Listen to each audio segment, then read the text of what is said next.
여보 앉아? 먼저 자. 금방 들어갈 거야. 언박싱만 대충 영상 만들 거거든 이번에. 뭐야 밤샜어? 응? 대충 언박싱만 한다며. 대충이 안 돼.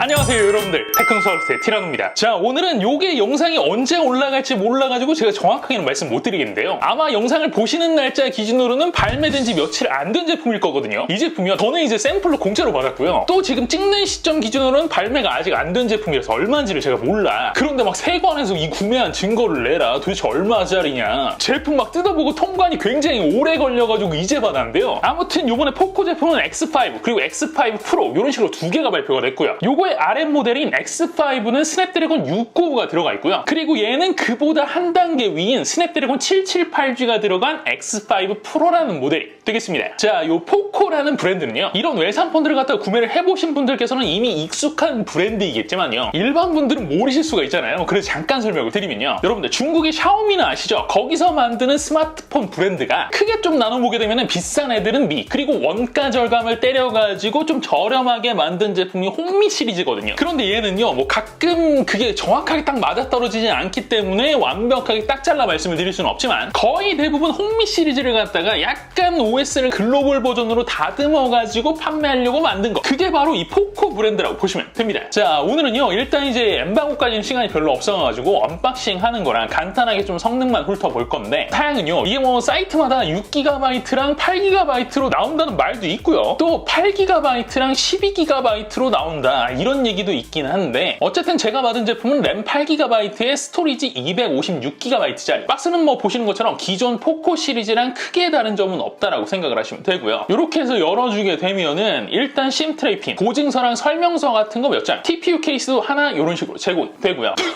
이거 너무 훌렁거린다. 아니 여러분들, 뒷면이 이제 플라스틱으로 된 애들이 널리긴 했지만, 이런 식으로 이제 종이장 같은 느낌을 주는 애들은 사실 흔치가 않거든. 약간 그 갤럭시 A53 거기서 봤었던 그 특유의 싼마이 느낌, 그런 느낌 생각을 하시면 될 것 같은데, 어쨌든 원가 절감은 상당히 많이 들어간 것으로 보이고요. 충전기는 20V 3.25A 67W짜리가 들어가 있고, 여기가 A타입이라서 그렇네요, 케이블도 USB A to C 타입 케이블이 들어가 있습니다. 자, 이제 세팅을 하는 동안 잠깐 스펙이랑 자질구레한 것 좀 설명을 드리면요, 먼저 AP는 스냅드래곤 778G 5G TSMC 6나노 공정으로 생산된 제품이고요. GPU는 아드레노 642, 램이랑 스토리지는 아까 전에 설명을 드렸고, 하우징 같은 경우에는 프레임은 플라스틱, 전면은 고릴라 글래스 5인데 액정부는 플라스틱 하우징이 덧대어져 올라가 있다고 보시면 되고요. 후면부는 아까 전에도 보셨지만 종이장 같은 플라스틱 마감, 그리고 우측에는 볼륨 조절 버튼이랑 지문 인식이 탑재된 전원 버튼, 좌측에는 보시다시피 아무것도 없고요. 그리고 상단에는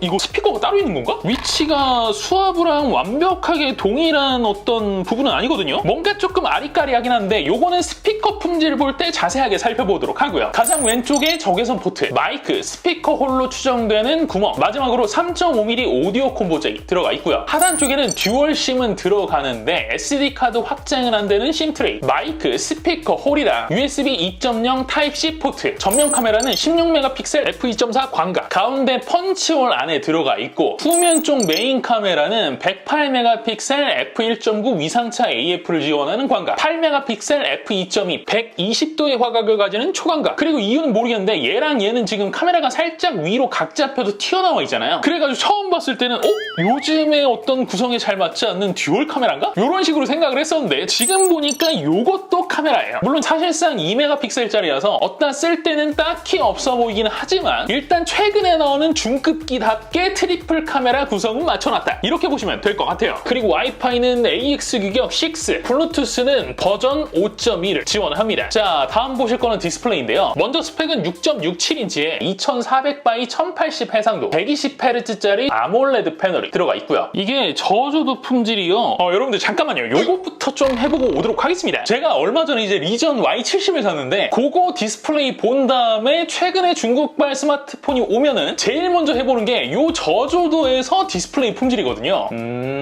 이런 느낌이다.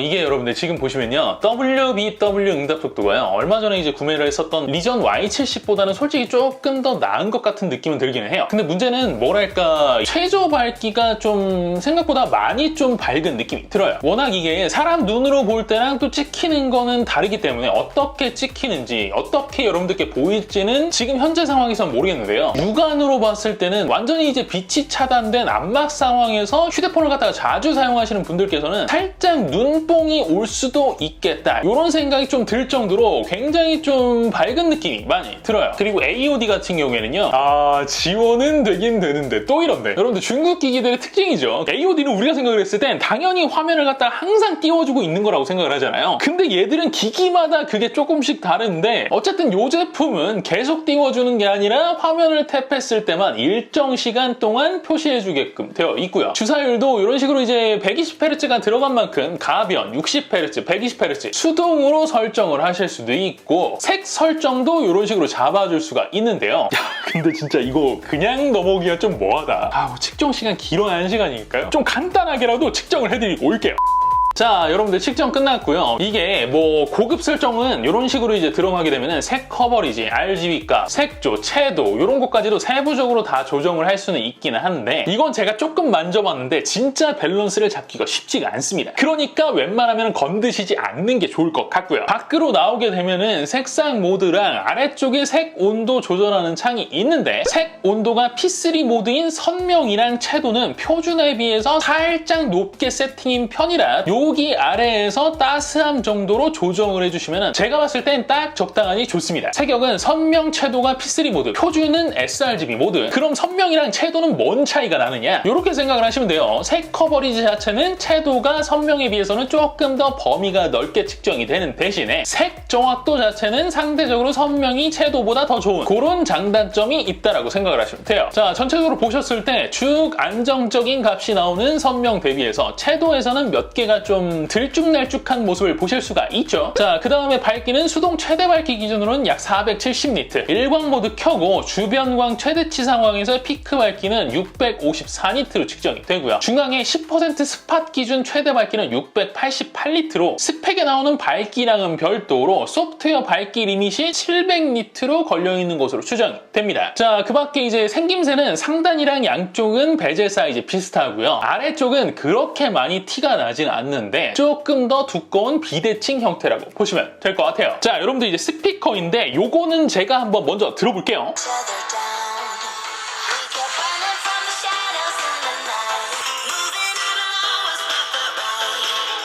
이거 위에 게 스피커홀이 맞는 것 같은데? 생각보다 이거 서브홀을 굉장히 잘 뚫어놨네. 이게 지금 보시게 되면은 결국 이제 스피커가 수화부랑 위에가 한 덩어리로 이루어진 건 맞긴 한데요. 이게 구조가 이상한 애들은 여기 수화부를 막게 되잖아요. 그러면은 서브홀에서 들리는 소리가 진짜 거지 같아. 양쪽을 각각 막았을 때 소리 차이가 굉장히 심합니다. 근데 얘는 어느 한쪽을 막아도 음량이 똑같은 게 상당히 좀 신경을 쓴 모양새이고요.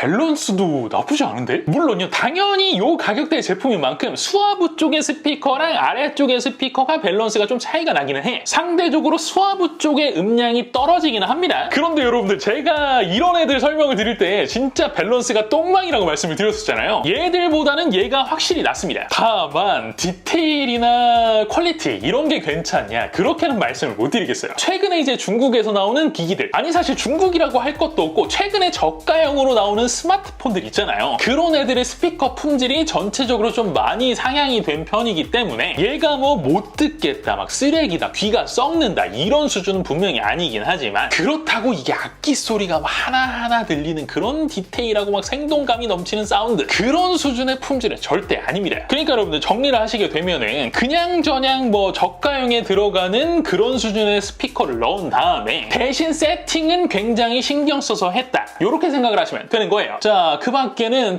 버튼, 요거는 달랑거림 없이 짱짱하니 나쁘지 않고요. 그리고 저는 전혀 기대는 안 했는데 진동도 생각보다 나쁘지 않아요. 다라라락 하면서 딱딱 끊어지는 느낌을 잘 내거든요. 제가 봤을 때는 고급 모터까지는 아니긴 한데 어쨌든 리니어 모터가 들어간 것은 확실한 것으로 보여요. 자, 이제 다음 보실 거는 카메라. 일단 동영상부터 보시면은 광각은 4K 30프레임까지, 초광각은 FHD 30프레임까지, 전면 광각은 FHD 60프레임까지 촬영이 가능하고요. 광각의 디폴트 세팅은 9:1 픽셀 비닝 잡아가지고 12메가픽셀. 더보기란에 가게 되면은 이런 식으로 메뉴가 있죠. 요걸 눌러가지고 108메가픽셀로 픽셀 비닝을 풀어서 사용을 하실 수도 있고요. 또 최근에 중국에서 나온 폰들을 갖다가 몇 개 만져보신 분들은 아시겠지만 정말 플래그십에 근접하는 몇몇 개의 제품을 제외를 하고 나면은 OIS를 갖다가 안 넣는 게 추세거든요. 때문에 얘도 아쉽지만 OIS는 빠져 있어요. 이제 좀 사진 품질을 보여드려야 되는데, 아니 이렇게 보니까 솔직히 뭐가 다른지를 모르겠는데? 여러분들 안 되겠어요. 그냥 지금 제가 나가가지고 몇 장 찍어오는 게 나을 것 같아요. 여러분들 잠깐만 기다려주세요. 자, 여러분들 사진은 전부 다 찍었고요. 품질을 갖다가 미리 확인을 하기 위해서 분류까지 다 작업을 해놨는데, 야 진짜 저 분류하면서 정말 깜짝 놀랐어요. 제가요 얼마 전에 엣지 30 정발됐었던 거 쿠팡에서 이제 사서 리뷰를 해드리면서 야간 사진 품질은 진짜 구리긴 하지만 그 떠들썩하게 입방정을 떠났었던 나싱폰을 갖다가 가루로 만들었을 정도로 주간 사진의 품질은 굉장히 괜찮은 편이다. 중저가형인데 이 정도면은 완전 기대 이상이다. 이런 식으로 말씀을 드렸었단 말이에요. 근데 이게 진짜 맞나 싶습니다. 예, 지금 보시는 것처럼 여러분들 X5 프로 쪽이 엣지보다 더 좋은 게 맞는 거죠. 지금 찍은 광각 사진은요 픽셀 비닝이 된 상태, 그러니까 12메가픽셀 기준으로 찍힌 사진인 건데, 이 사진의 좀 단점을 굳이 짚는다면요, 약간 뭐랄까 샤오미 사진의 특징이 채도를 굉장히 좀 세게 잡는 편이라서 육안으로 보는 색상에 비해서 조금 표현이 과하다, 이런 거를 갖다가 말씀드릴 수는 있을 것 같긴 한데, 그거 이외에는요 뭐 딱히 흠잡을 데가 없어요. 디테일, 뭐 광원 처리 등등 모든 면에서 같이 비교되었었던 엣지 30의 사진 퀄리티를 거의 압도하는 모습을 보여줍니다. 플러스 그리고 아까 전에 얘는 OIS가 안 들어가 있어서 동영상 찍을 때의 흔들림, 이게 좀 많이 구리지 않을까 조금 걱정이 됐었잖아요. 근데 같이 비교된 이 엣지 30은 놀랍게도 OIS가 들어간 애거든요. 그런데 얘의 흔들림 보정 품질이 더 좋아. 이야, 샤오미 이것 봐라. 여러분들 778G가 들어간 애들 중에서는 거의 사진 품질, 동영상 품질이 역대급입니다. 자, 다음은 성능. 사실 뭐 이 제품요 스냅드래곤 778G라서 따로 성능을 리뷰를 할 필요는 없을 것 같긴 한데, 이게 또 혹시 모르니까 그래서 좀 간단하게 테스트 하나만 돌려보려고 하는데요. 얘들 전부 여러분들 778G가 들어간 애들입니다. 이 녀석들이 이렇게 쭈르륵 논 다음에 CPU 스로틀링 테스트 요것만 한번 돌려보도록 할게요.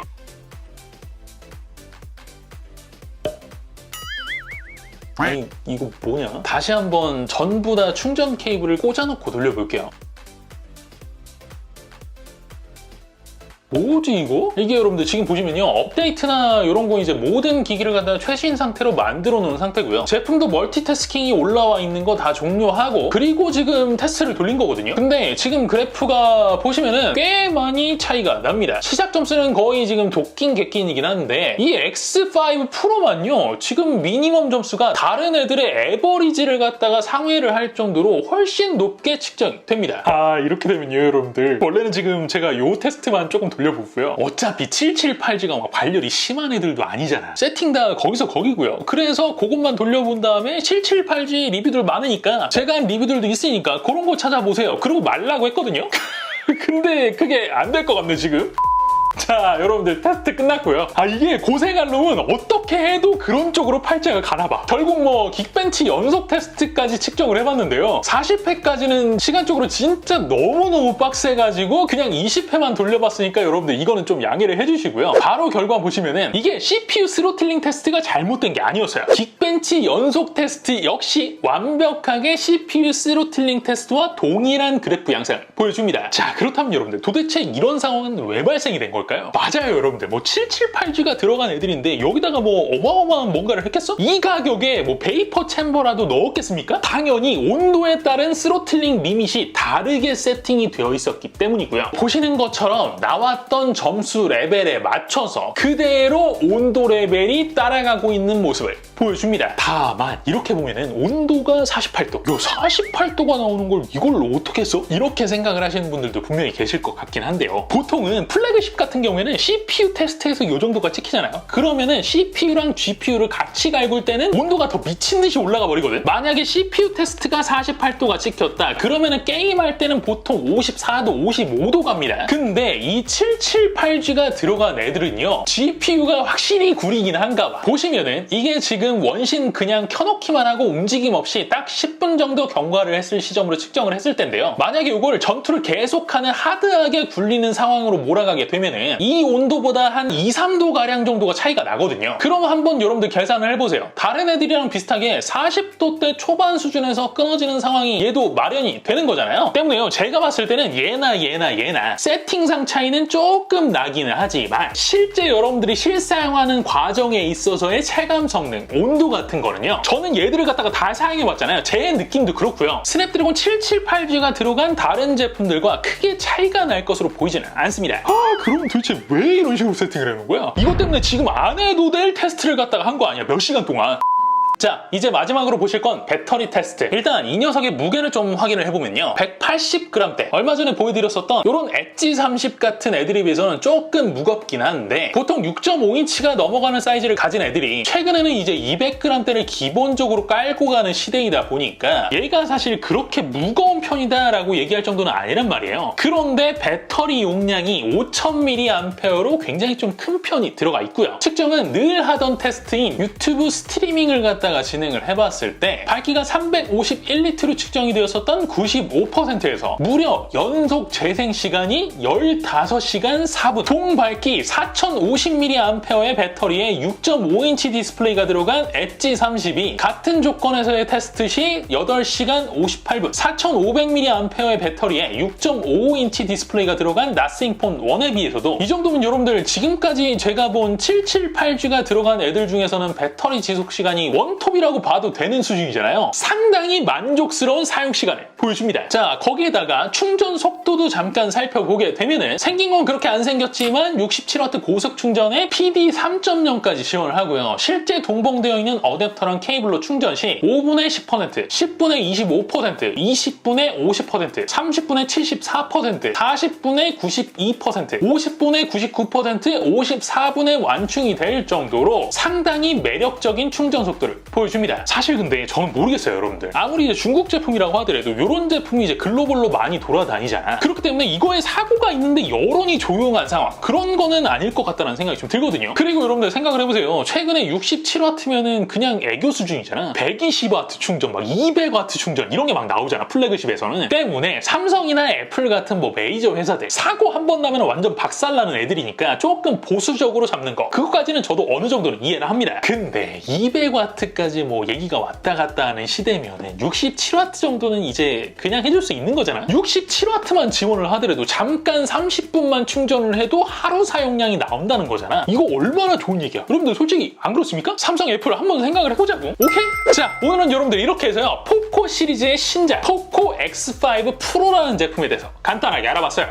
이게 사실 가격 정보까지 제가 알고 있으면 가성비 평가까지 딱 해가지고 여러분들께 전달해드리면 참 좋을 것 같긴 한데, 지금 제가 요거를 촬영하는 시점에는요, 가격 정보를 전혀 몰라요. 아마도 근데 포코 시리즈 같은 경우에는 X3에서 X4로 넘어올 때도 그랬지만 처음 발매될 때 빼고 조금 지나면은 전 세대의 가격 그대로 따라가는 거, 이건 어느 정도 국룰이라고 봐야 되는 거거든요. 때문에 직구를 하시게 되면은 제가 봤을 때는 여기 있는 엣지 30 얘랑 거의 비슷한 가격으로 구매를 하실 수는 있을 것 같긴 한데, 물론 뭐 취향에 따라서 이거는 조금 평가가 갈릴 수 있는 부분이긴 하지만요, 전 그 정도 가격이면 나쁘지 않은 것 같아요. 물론 디자인은 여러분들 제 취향 아닙니다. 다만 디스플레이랑 AP 무난하게 들어가 있고 카메라 품질 괜찮고 배터리 빵빵하고 충전 속도 빠르고, 또 제가 잠깐 써본 거긴 하지만 최근에 나오는 샤오미 폰들은 VoLTE 등록을 하시고 나면은 통신 가출이 거의 안 일어나는 추세거든요. 그런 점을 감안을 했을 때는 AS가 없다라는 점, 뭐 그거까지 어느 정도 이해를 하겠다. 그래도 끌린다. 그러면은 구매를 하셔도 될 것 같아요. 제가 봤을 때 느낌이요, 뭐 사고서 후회할 만한 그런 사이즈의 제품은 아닌 것으로 보여요. 근데요, 진짜 생각보다 샤오미 좀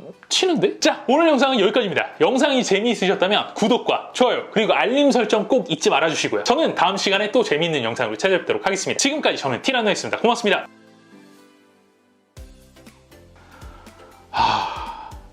이걸 또 언제 편집하냐. 여러분들, 그리고 좋아요 꼭 한 번씩 부탁드립니다.